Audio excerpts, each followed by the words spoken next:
పవన్ కళ్యాణ్ గారు షూటింగ్ గ్యాప్లో పాలిటిక్స్ చేస్తారా? ఆగస్టు 23, 2024 ఈ డేట్‌ని మాత్రం హిస్టరీలో రాసిపెట్టుకోండి. ఒక్క రోజులో ఆంధ్రప్రదేశ్‌లోని 13,326 గ్రామ పంచాయతీల్లో గ్రామ సభలు జరిపించి వరల్డ్ రికార్డ్ క్రియేట్ చేసిన దమ్మున్న లీడర్ పవన్ కళ్యాణ్. గత ప్రభుత్వంలో సర్పంచులకు చెక్ పవర్ లేదు. కళ్యాణ్ గారు వచ్చిన తర్వాత ఎంజీఎన్ఆర్ఈజీఎస్ నిధులు 4,500 కోట్లు ఒకే ఒక్క సంతకంతో రిలీజ్ చేపించారు. అసెంబ్లీలో ఆయన ఒక మాట అన్నారు గుర్తుందా? పదవులనేవి అలంకరణ కోసం కాదు, బాధ్యత కోసం. నేను ఈ కుర్చీలో కూర్చున్నది అధికారం చెలాయించడానికి కాదు, ఆఖరి మనిషి కన్నీళ్లను తుడవడానికి అని చెప్పారు. ఇది కదా డెడికేషన్ అంటే. ఇది పార్ట్ టైం పొలిటీషియన్ చేసే పనా, లేదా లైఫ్ టైం కమిట్మెంటా? మీరే చెప్పాలి.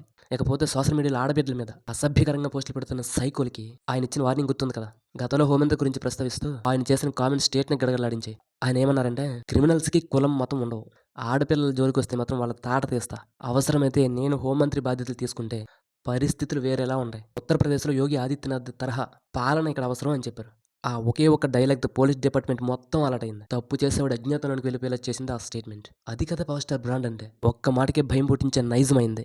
ఇకపోతే సనాతన ధర్మం గురించి మాట్లాడితే, లౌకికవాదం ఏమైపోతుందని అడిగే మేధావులకి ఆయన తిరుపతి వేదికగా ఇచ్చిన వారాహి డిక్లరేషన్ సమాధానం చెప్పింది. క్లియర్గా డిఫైన్ చేశారు. లౌకికవాదం అంటే వన్ వే ట్రాఫిక్ కాదు, వేరే మతాలను గౌరవించడం ఎంత ముఖ్యమో నా హిందూ ధర్మాన్ని కాపాడుకోవడం కూడా అంతే ముఖ్యం. లడ్డు ప్రసాదంలో కలితే జరిగితే నేను కామ్గా కూర్చోను, మా దేవుడి జోలికి వస్తే కామ్గా కూర్చోను, గొడవ పడతాం తెగిస్తాం అన్నారు. ఆయన ప్రపోజ్ చేసిన సనాతన ధర్మ రక్షణ అనే బోర్డు అనే ఐడియా ఇప్పుడు నేషనల్ లెవెల్లో డిస్కషన్ పాయింట్ అయింది. ఒక రీజనల్ లీడర్ నేషనల్ ఇష్యూని సెర్చ్ చేయడం అంటే మామూలు విషయం కాదు. ఫ్రెండ్స్, ఆయన విమర్శించే వాళ్ళకి నేను చెప్పేది ఒకే ఒక మాట: ఆయన సినిమాలో నటిస్తే బాక్స్ ఆఫీసులు బద్దలైపోతాయి, ఆయన పాలిటిక్స్లో దిగితే పాత రికార్డులు అన్నీ పారిపోతాయి, కాంట్రవర్సీలు క్రియేట్ చేస్తే సోషల్ మీడియాతో ఆగిపోతారు. కానీ కళ్యాణ్ గారు మాత్రం ప్రజల గుండెల్లో ఉంటారు. That is power star.